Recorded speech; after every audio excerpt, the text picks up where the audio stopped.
Morning everyone. Today in this video we will learn a very interesting concept of class 11, that is introduction to three-dimensional geometry. Before moving on to three-dimensional geometry, let's do a quick recap of what we learned in two-dimensional geometry, that is the coordinate geometry part that you did in your class 10th, right? So what all did we do? First thing that we learned was that we have the whole plane is divided into 4 quadrants.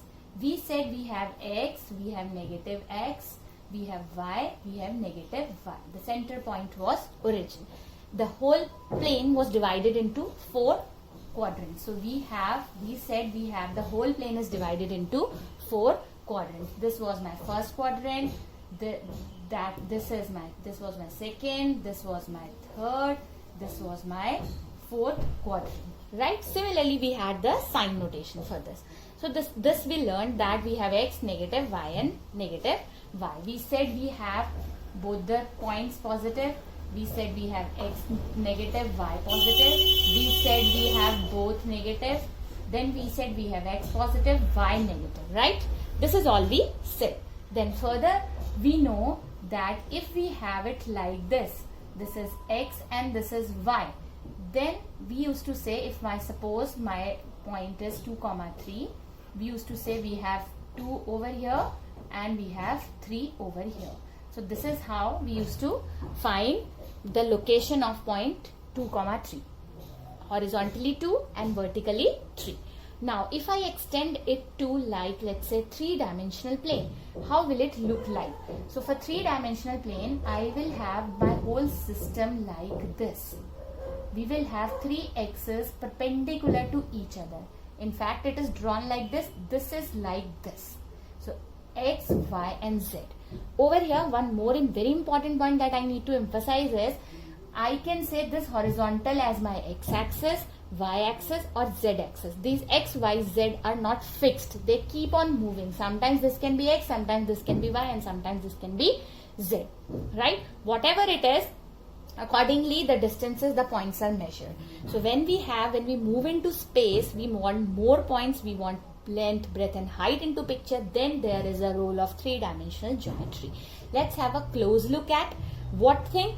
If we have 2 axes, x and y axis, the whole plane is divided into 4 quadrants.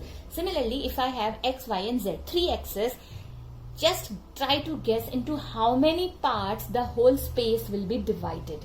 Okay, let's have a close look at this particular thing. Yes, you are right. The whole part, the whole space will be divided. Let's count over here. As you can see over here in this first figure, what we have, if I see this first figure, what I have x-axis corresponding to positive x. I have negative x-axis over here. I can say this is my negative x-axis. Then corresponding to this y-axis, I have my negative y-axis over here. Then corresponding to this positive z-axis, I have my negative z-axis over here, which we will write as z dash. This is x dash over here. Then this is y dash and this is z dash, right? So over here, what do we see? If x is there, x dash is there, y is there, y dash is there, z is there, z dash is there. And just try to look closely. We have one plane, we have second plane and we have third plane. Let's see into how many parts the whole space is divided. This is my first part over here. Then the second part is this. This is third part. This is fourth part. 1, 2, 3, 4. 4 in the first floor and 1, 2, 3 and 4 in the second floor. First and second floor. So how many parts do we have? We have 8 parts. So we say the whole space is divided into 8 octants. Very important. The whole space is divided into 8 octants just by 3 lines, because 3 lines positive, 3 lines negative. They are joined at center. The center part, as usual, we will say is origin. Since we have 3 points, we will say it is 0, 0, 0. Right? Very important. Origin point, from where everything originates. You can relate it with an let's say building where you have 4 rooms in the first floor and 4 rooms without gap in the second floor. They are joined together at one point, which is our origin. So I have 4 boxes, first, second, third, fourth, 5, 6, 7th and 8th boxes. right? So the whole space is divided into 8 octants by 3 x's, x, y and z axis along with their negative axis, x dash, y dash and z dash. So how do we name these octants? We say first octant is x, o, y, z if I see it according to this system. So we will say first is over here as x, o, y, z. We write o also so that we know the reference point is origin. Similarly, the second one will be said as named as x, o, y and z dash because there we have the contribution of negative z axis. Similarly, the third one will be x dash, o, y and z dash. Over here we will have x dash, o, z and y. You can see and accordingly you can write the names of all the 8 octants, right? Now, what is the most important thing that we have to see next? How many planes are there? If I see the whole planes, how many planes are there? If I see the second diagram, just see the second diagram. Over here, the red part is, if I see I have x-axis and y-axis over here. There is no contribution of z-axis. So, I'll say that particular plane is my xy plane. Whatever is missing, we'll remove that. Whatever is present, we will name it as that particular plane. Similarly, the blue plane over here, if I observe, I have y and z. I don't have x. So, I'll say this particular plane is my yz plane. Similarly, if I see the green plane over here, if I see, I only have x and z lines. So, I'll say that is my xz plane, right? So, we have 3 planes, xy plane, yz plane and xz plane, right? Now, suppose if I have any point x, y, z I have written, we can write it as a, b, c also because x, y, z's are not fixed. Here it is fixed, so that is why we have written as at x, y, z, right? So, how will we move about it? So, if we have x, y, z point, we will say I will move x distance on this axis, x-axis. Then I will move z over here, the small part z, right? You can see, I think, this small part z over here. Then I will move height y to reach to this particular point. So I have length, I have breadth, I have height. The point is in 3-dimensional plane. This point is not on xy plane. This is here over here where I am pointing this pen, right? So it has all the 3 points, right? Now next thing that we have to learn is, do we write it in special way if some point is on any particular plane? Yes, let's see. So if I have a point, let's say over here in xy plane, okay? If my point, let's say, is an xy plane over here, it means my point lies over here in this particular plane. So my z point is not there. So the nature of the point will be x, y, 0, right? If the point is in the xy plane, right? Similarly, let's say my point is in the yz plane over here. This is my yz plane. So if my point is in the yz plane, I will say x is missing. So I will write the nature of the point as 0, y, z, right? Similarly, if my point is in the, let's say, over here, xz plane. So if it is in the xz plane, I don't have y over here. Yes, you are right. So we will write it as, my point will be written as x, 0, z, right? So this is how the 3-dimensional plane behaves, and if the point is on certain planes, this is how we write. Now next question that pops up in our mind is, if the point is on the axis, if it is on x-axis, if it is on y-axis, if it is on z-axis, how do we write? How do we used to write it in like 2-dimensional plane? Similarly, the same way we will be writing. Suppose my point is in, let's say, x-axis. So if it is on x-axis, y and z are missing. So I'll write it as x, 0, 0. Right? So we will have x, 0, 0. Right? So this is how we write. Similarly, if it is on y-axis, we'll write it as 0, y, 0. Then if it is on z-axis, we'll write it as 0, 0, z. Right? So this is how we write a particular points on a particular system. So next we have, suppose I have a point like this. We have a question which is a solved example from NCERT which says, suppose I have a Suppose I say I have a point. How? What sort of point if I have? So P is over here. Let's say P has some value. Let me give it some value. Let's say 2, 3 and 5. It means my x distance is 2, y distance is 3 and z distance is 5. Suppose I have another point over here. Let's say in this particular plane, opposite to that plane, in this room, the adjacent room if I say, and it is exactly at the same place. Let's name it as P dash. So what will be the nature of this particular point? How will it behave? So how we will see? We will see if it is exactly P dash I am writing, so it means the distance is same. Means it has covered 2 distance on x, 3 distance on y and 5 distance on z. So if it is like that, how will I write? I'll see what are the values which are negative. How? I'll just see if this is x dash over here, it means x is negative for this. So I'll just write it as -2.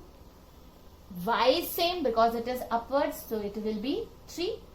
And z is also same, so I'll write it as 5. Right? So same point can move in different octants, and it can be written with the different signs that we see according to the figure or according to the point of reference that we are taking. Similarly, for this particular point, if any point is on this particular, let me say it as this xz plane. If the point is on xz plane, I have marked, and the points are exactly same. The distances are exactly same. Let me write it as P double dash. Then since it is on YZ plane, I don't have x over here. So my x will become 0 and the rest of the points will be same. That is, this will be 3 and this will be 5, because I am saying P dash is the point which is exactly at the same distance. Right? So this is how we mark certain points or certain things in this particular 3-dimensional plane. Now next point that comes to our mind is, like we have in 2-dimensional plane, we have signs of the different coordinates. Do we have signs over here? Yes, of course we have signs, but we don't have to learn the signs because the system is not fixed. I cannot say my first octant is this, because I can say this is my first octant, this is my first octant, this is my first octant. So if it is varying, I cannot have a fixed system. Although in NCERT you have a table where according to the system that they have taken, they have assigned signs. So we don't have to learn the signs. First octant, all the coordinates are positive or other things are there. We don't have to learn those points. According to the table, we have to just answer the question number 3 of NCERT exercise 12.1. So we don't have to learn. As you can see in this particular figure, if I find in the first, if I say this is my first, all x, y, z are positive, so all 3 are positive. If I say this is my second, over here x is positive, y is positive, z is negative. So similarly we write the points. So we don't have to learn the points because the system is not fixed, right? So we will not go into the detail of that. According to the figure, if the figure is there, you can keep on marking the points and you can keep on moving the points as well, right? So next we will move on to the distance formula. Next we'll move on to the distance formula over here. The distance formula for 2 points in a 3-dimensional plane. So as we have distance formula in 2-dimensional plane, the same formula we have in 3-dimensional plane as well. So what is the distance formula? So we say the distance, if I say the distance is d, or you can say pq or anything, it is within square root x2 minus x1 whole square plus y2 minus y1 whole square plus z2 minus z1 whole square, right? So the same formula as we had in 2D, we had only x2, x1, y2, y1. Here we have 3 coordinates, x1, y1, y2 and z1. So we will have the formula accordingly. I can say anything as x, I can say anything as y, and accordingly we can solve. Like if I say my P point is 1, 2, 3 and my Q point is, let's say 4, 5 and -6, then I can find the distance by putting in the formula. We can say x2 minus 4 minus 1 is 3, 3 square is 9. Similarly 5 minus 2 is 3, 3 square is again 9. Then again next is -6 minus 3, that is -9, 9 square is 81. So we will have it as plus 81. So we can add up and get the answer. Distance being always positive, so square root will always remain positive, right? So accordingly, we have to do question number 1 of exercise 12.1. We can do all the 3 parts, right? Now next what we have? Next we have is what? Let's say we have a question which says if 3 points are given, we have to verify that the 3 points are the vertices of an isosceles triangle. So if the 3 points are the vertices of an isosceles triangle, what do? We will just find the distance, all the 3 distances. Suppose I have 3 points, let's say ABC. So what I'll do, I'll find distance AB, I'll find distance BC, and I'll find distance AC. Then I'll just see which 2 distances are equal. If 2 distances are equal, we'll say these 3 vertices are the vertices of an isosceles triangle, right? Similarly, we have a question where we have ABC, 3 points. Next part of the question where we have to prove that the 3 points are the vertices of a right angle triangle. So what we'll do, we'll again find AB, BC, AC, and we will verify the Pythagoras theorem which says that AB square plus BC square, it can be anything. Square of any 2 sides is equal to the third side. I am writing it as AB plus BC square is equal to AC square. So if this is verified, we say these are the sides of a right angle triangle, right? The next question that we have is, it says that the 4 points are the vertices of a parallelogram. So again, if I have, let's say, 4 points, and we have to prove that the 4 points are the vertices of a parallelogram, then what we will do, we will find all the distances and we will say that AB or the 2 sides are opposite, and we will find the diagonals also. We will say the diagonals are not equal.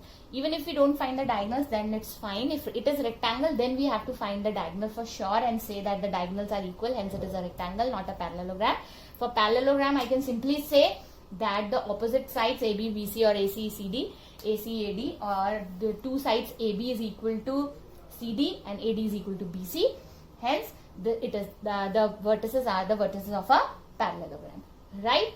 The next question that we have is, it says that we have 2 points and we have to find the set of equations such that that third point is equidistant from that particular point. So how we will do? We will just see, I'll just take randomly any point over here. So I'll just take my A and B as, let's say my A is, I'll say my A is -2, 0 and 3, and let's say my B is, I'll say 4, 3 and 3. I want to find point C. I don't have to find point, I just have to find an equation which satisfies this relation that the distance of A from C and distance of B from C is equal. So I'll say let point C be XYZ. So it is given that AC is equal to BC.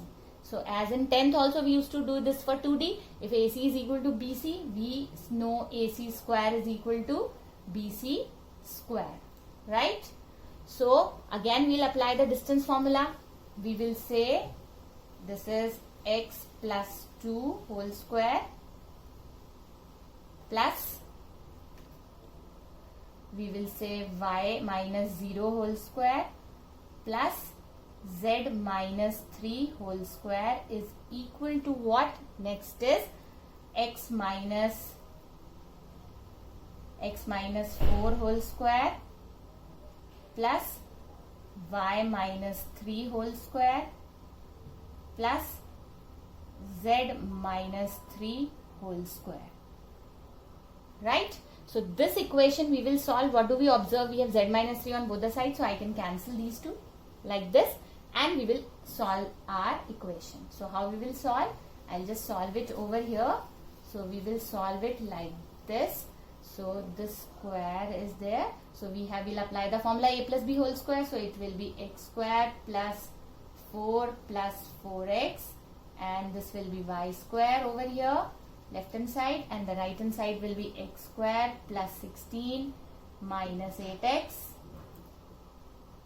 and then y square will be, this will be y square plus 9, if I apply the formula a plus b whole square, minus 6y, right?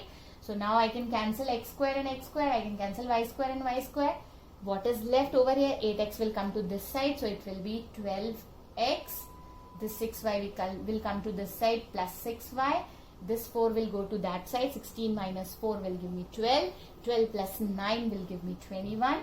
So over here we can write it as this, and I can cancel with 3 and get my expression. So that is the equation or relation between x and y which satisfy the set of points such that that point is equidistant from 2 points, right? So that's all. Number 5 of exercise 12.2. So what we have point A 4, 0, 0 and point B minus 4, 0, 0. What we have to do? We have to find an equation satisfying set of points such that the sum of their distance from this point A and B is equal to 10. So what we have to find the relation where the set of point P such that their sum with PA and B is equal to 1. So what I have to find? PA plus PB is equal to 10 is given. I have to find a relation satisfying this particular condition, right? So what I'll do, I'll apply the distance formula. So it is x minus 4 whole square, y minus 0 will be y square, and z minus 0 will be z square. Then further it will be x plus 4 whole square plus y square plus z square, right? It is equal to 10. Now when we have sum of two square roots is equal to a constant number, this is the basic thing here, the solving part, right? So what we do is, in that case we take out one of the square roots to the other side. So I'll just quickly write it, applying the formula a minus b whole square. I take this square root to the other side, so it is x square plus 16 plus 8x plus y square plus z square, right? So it is like this.